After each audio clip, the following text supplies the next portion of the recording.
16 ദേവഗണേ അതിനെന്താടിത്തരാനേരം വൈകി 16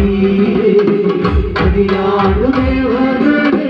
അതിനെന്താടിത്തരാനേരം വൈകി 16 ദേവഗണേ അതിനെന്താടിത്തരാനേരം വൈകി ആശാജ് പഠിക്ക